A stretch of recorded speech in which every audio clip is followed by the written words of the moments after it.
Jesús sanó a los leprosos, perdonó a los pecadores, lloró en la tumba de un amigo. Cuando los soldados vinieron a arrestarlo en el jardín, le dijo a Pedro que guardara la espada. Él fue, según todos los relatos, la persona más paciente y más misericordiosa que jamás haya existido. Pero había una cosa que lo hizo tomar un látigo. Una cosa que lo llevó a volcar mesas, esparcir monedas por el suelo de piedra y echar a hombres adultos del edificio. La única vez que Jesús se mostró físicamente agresivo fue por dinero, y no fue un berrinche. El Evangelio de Marcos nos dice que visitó el templo el día anterior.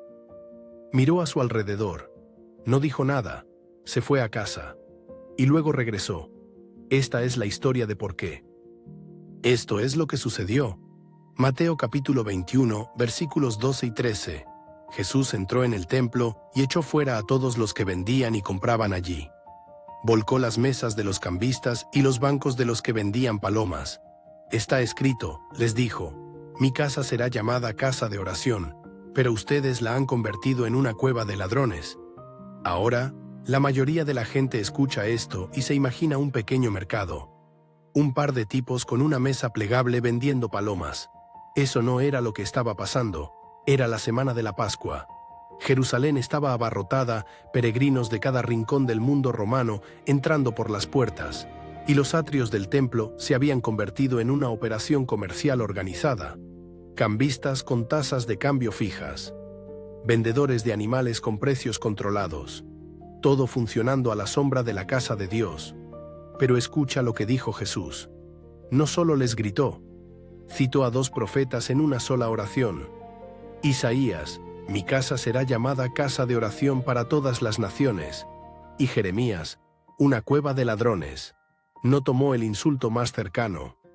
Retrocedió 600 años hasta Jeremías, y esa elección importa. Volveremos a ello. El Evangelio de Marcos, capítulo 11, versículo 11, nos dice que Jesús visitó el templo el día anterior. Entró, miró a su alrededor, y luego, porque ya era tarde, se fue.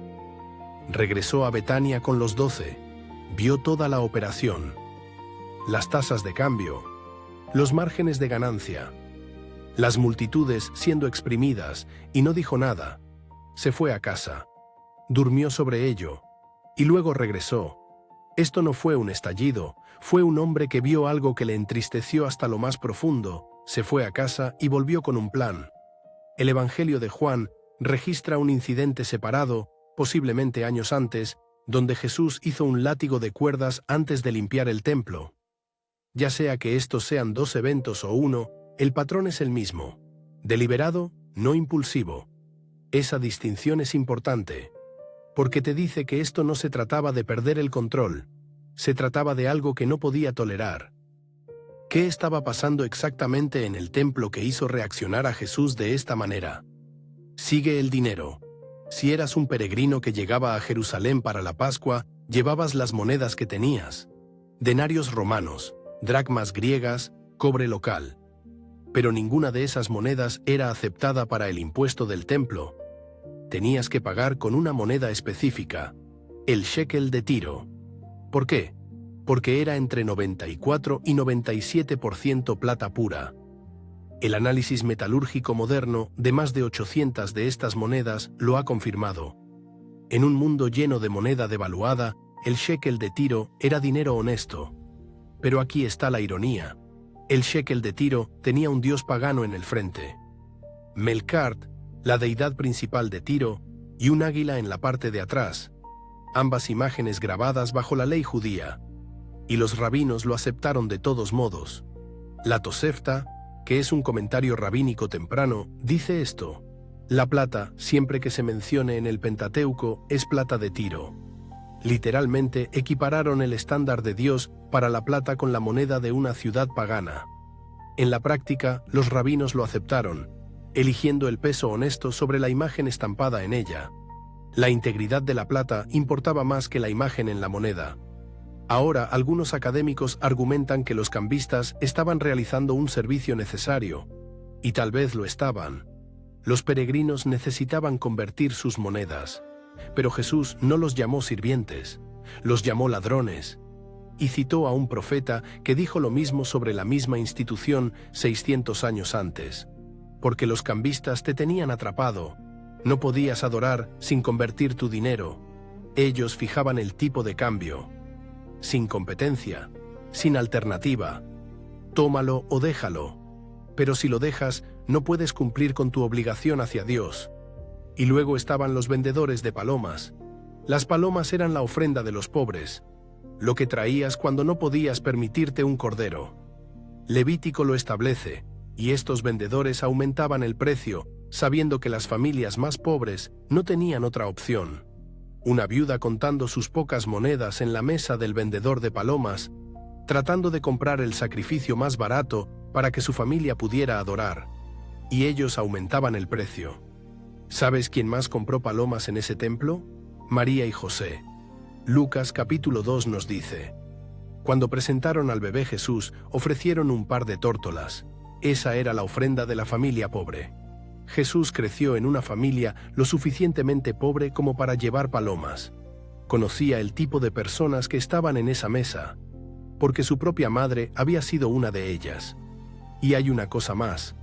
Todo esto, los cambistas, los vendedores de animales, toda la operación, estaba montada en el atrio de los gentiles. Ese era el único espacio en todo el templo donde los no judíos podían venir a orar. El único lugar donde un extraño podía buscar a Dios. Y lo convirtieron en un mercado. Ahora lo que es importante entender es esto. Jesús no estaba enojado con la moneda. El shekel de Tiro era honesto. Por eso el templo de Dios lo requería. 94% plata pura. Peso honesto. Estaba enojado con el sistema construido alrededor de ello. Intermediarios que tomaban dinero honesto y envolvían un esquema deshonesto alrededor. Un mercado cautivo. Tarifas explotadoras. Y los más pobres pagando el precio más alto. La moneda era sólida. La institución era corrupta. Recuerda, Jesús citó a Jeremías, una cueva de ladrones. No fue un insulto al azar. Fue una acusación legal. En la época de Jeremías, 600 años antes, Israel tenía el mismo problema. La gente engañaba, robaba, explotaba, y luego entraba al templo de Dios y decía, «Estamos a salvo», como si el edificio hiciera que el pecado fuera aceptable. El templo se había convertido en un escondite, un lugar donde la corrupción vestía ropas religiosas. Y eso fue exactamente lo que Jesús vio en los atrios ese día. Los cambistas no robaban a pesar del templo. Robaban a causa del templo. La institución hacía que el fraude pareciera legítimo. Así que cuando Jesús se puso de pie en el patio despejado y lo llamó una cueva de ladrones, no estaba insultando. Estaba pronunciando juicio. El mismo juicio que Jeremías dio 600 años antes. Marcos nos cuenta lo que sucedió después. Versículo 18. Los jefes de los sacerdotes y los maestros de la ley oyeron esto y comenzaron a buscar una manera de matarlo. Él había estado amenazando su autoridad durante años, pero cuando atacó su dinero dejaron de debatir y planearon con urgencia. Días después lo mataron. Él sabía que lo harían.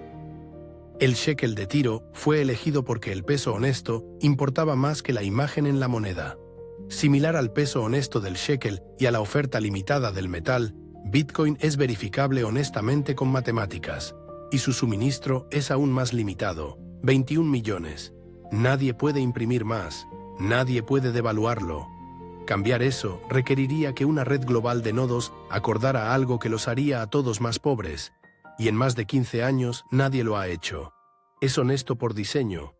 Y hoy, los mismos gobiernos y bancos que devalúan sus propias monedas año tras año llaman a Bitcoin una herramienta para criminales. El dinero honesto siempre ha desafiado a las instituciones que se benefician del dinero deshonesto. Jesús no volcó las mesas porque tuviera un mal día. Las volcó porque el dinero deshonesto en la casa de Dios era una abominación. Y sigue siéndolo. Esa escena en el templo, ahí es donde comienza esta lista de reproducción. Porque Jesús no fue el único que se preocupó por el dinero honesto. Dios ha estado diciendo esto a lo largo de las Escrituras. Proverbios, Levítico, Deuteronomio, Miqueas, Amós, Ezequiel, Oseas. Libro tras libro, profeta tras profeta, el mismo mensaje. Dios aborrece la balanza falsa. Y vamos a recorrer cada uno de ellos. Suscríbete si quieres caminar conmigo en esto. Soy Patrick, y este es el Evangelio de Bitcoin.